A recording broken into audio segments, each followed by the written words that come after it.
Hello and good morning, good afternoon, whenever you are watching this lesson. So today's lesson is Be Do Have, and this is the universal framework for transformation, not only for health, but in any area of our life. So whether we're working on general health and fitness, nutrition, chronic pain, a condition that we're dealing with, or even if it's a career goal or a relationship situation, we do have is the universal framework, and we're going to talk about it a little bit more. And we're going to talk about alterations of this framework and why those do not work. So we cannot have vibrant health by waiting for it to appear. We create optimal health by being the version of us that already has it. A lot of the time we think about, if I just had more money, I could buy healthier food. If I just did all of the things I knew I was supposed to do, I would have less pain or I would have reached the physique goal that I was hoping to attain. And that is not where results stem from. And this is primarily what this mindset program is focused on. Okay.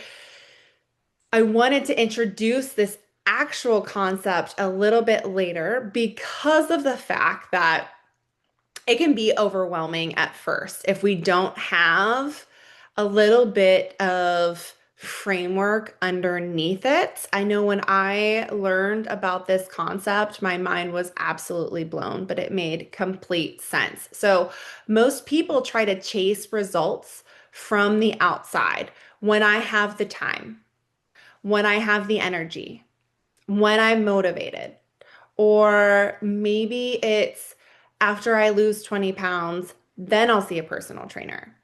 Or after I see some reduced pain, then I'll be able to work with someone to help me even further.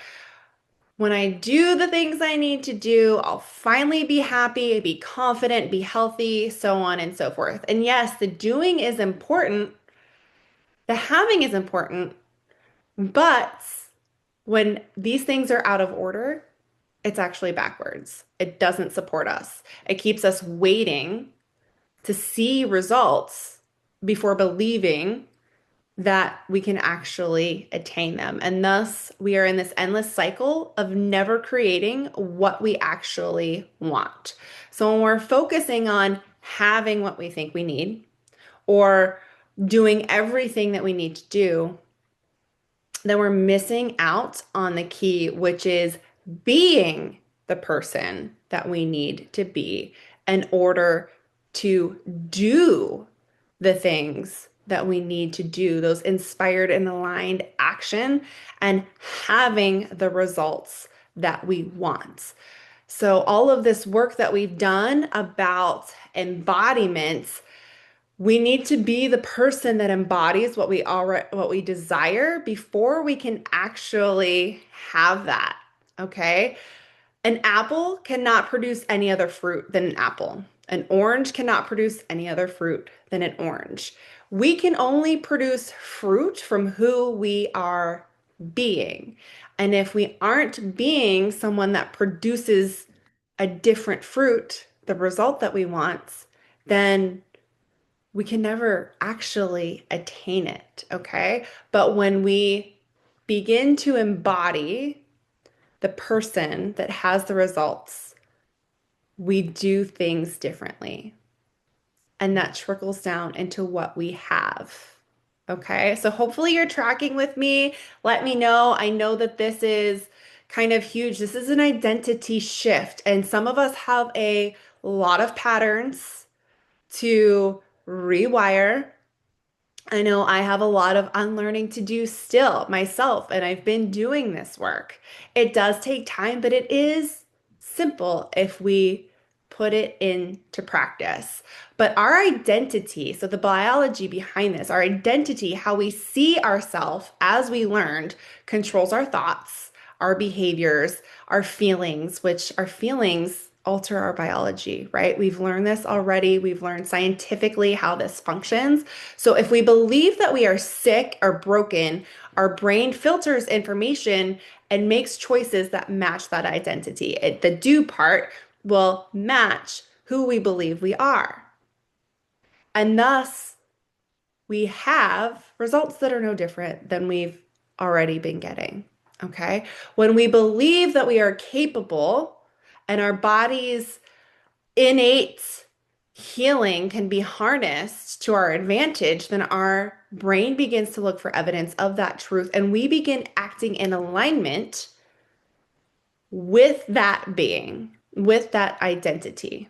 Okay. And this doesn't mean that things are going to change overnight. This isn't about toxic positivity or never feeling frustrated or anything like that. So please understand that we are all human and there are times where things are going to be frustrating. There are going to be times where we don't have faith in ourselves, but we slowly begin to change the neural pathways in our brain by continuing to do this work. And this is, again, neuroplasticity. It's our brain's ability to rewire itself based on what we repeatedly think, feel, and do.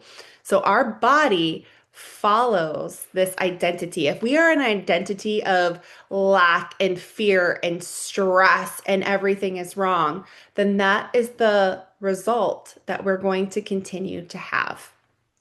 But when we flip that on its head and we shift that and we believe that we are capable of health, we are capable of receiving a life that is not full of pain and chronic fatigue, then we begin to act in alignment with that and we obtain different results. Okay. We can't out hustle or outdo our identity, who we really believe we are. We must embody the new identity of the person that we are hoping to become.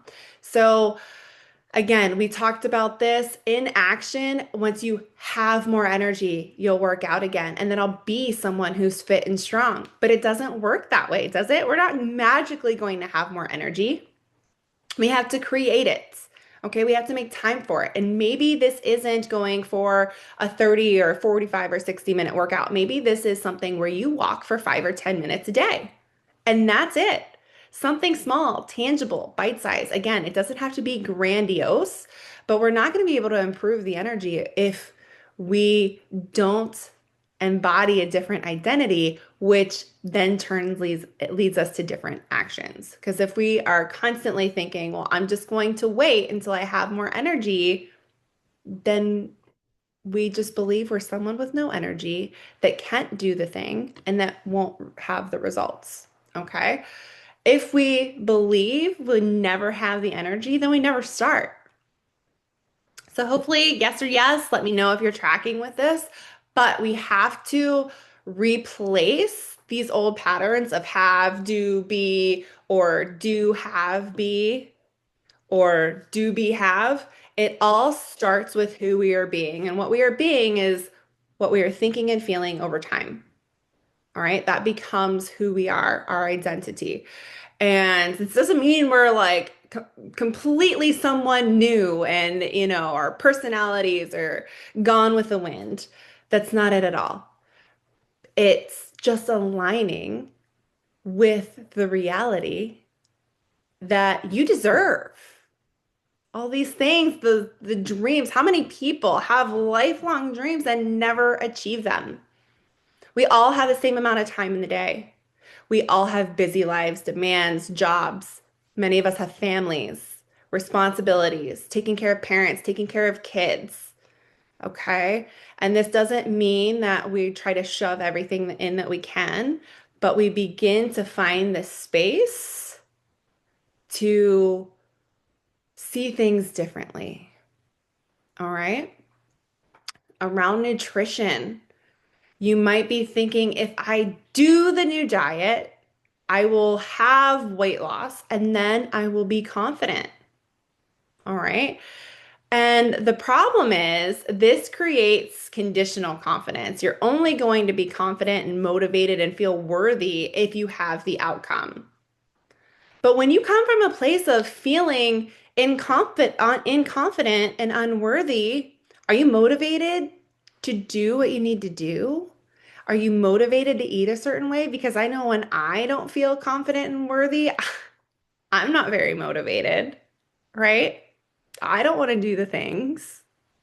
I want to eat things that don't serve me, those comfort foods. And not all comfort foods are unhealthy, but you know what I mean. The things that aren't going to serve me as much as a nutritious meal would serve me. So rewiring this pattern into be, do, have is you are a woman that honors your body with nourishing foods. So you do what supports that identity. You actually nourish your body and then you have more energy. And for you, if the goal is weight loss or improve physique, then that falls in line. All right. So action flows from identity, not pressure. And for many of us, we've tried all of the things. We've put pressure on ourselves to try the elimination diets, really hone in on exactly what's going wrong, take all of the supplements, the medications, doing all the things. And then how quickly do we get frustrated and fall off? It's because we haven't realigned ourselves with the identity of someone that has what we actually want. We may want it badly, but it's coming from a gripping place. And there's a difference between gripping and control and force and alignment. So hopefully by now we have some time under our belt and this is all continuing to move us forward. All right. So we talked about why this is so important, why other alignments don't work, hustle, gripping, force, perfect planning.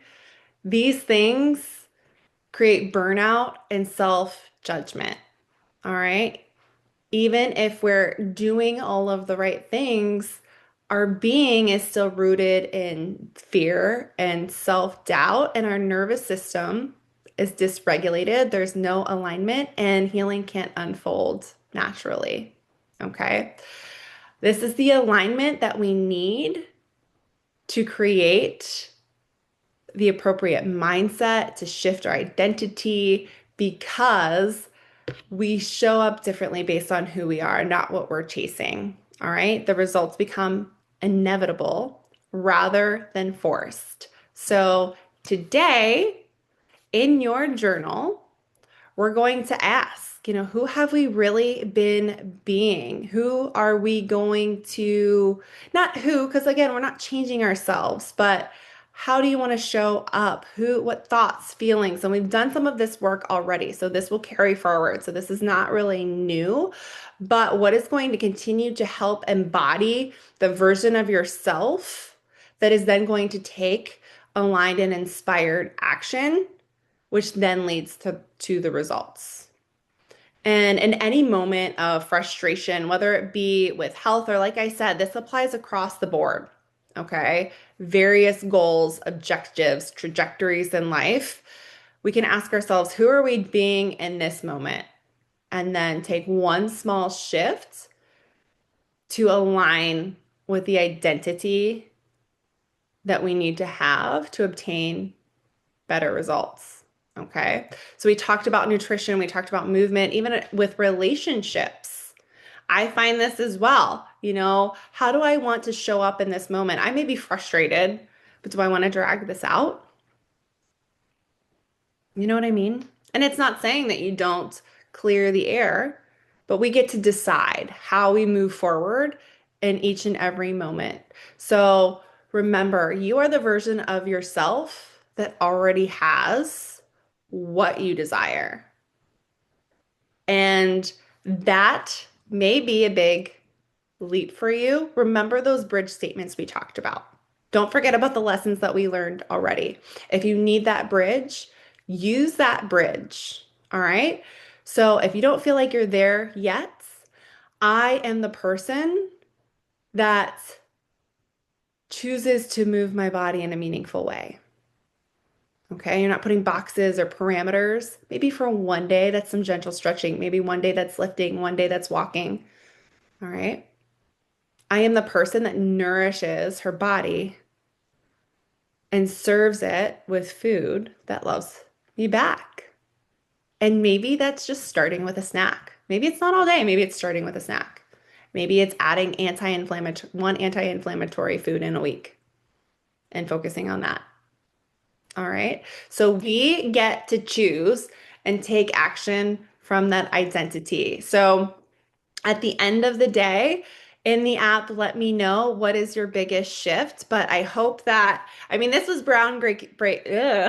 tongue-tied, groundbreaking for me. And I hope that it is as meaningful for you and your life. And you can truly carry this with you each and every day. I feel like after the reflection, this was a great place to insert this lesson. But if you have questions, thoughts, revelations, let me know. I love to hear it all, but I hope everyone has a wonderful day.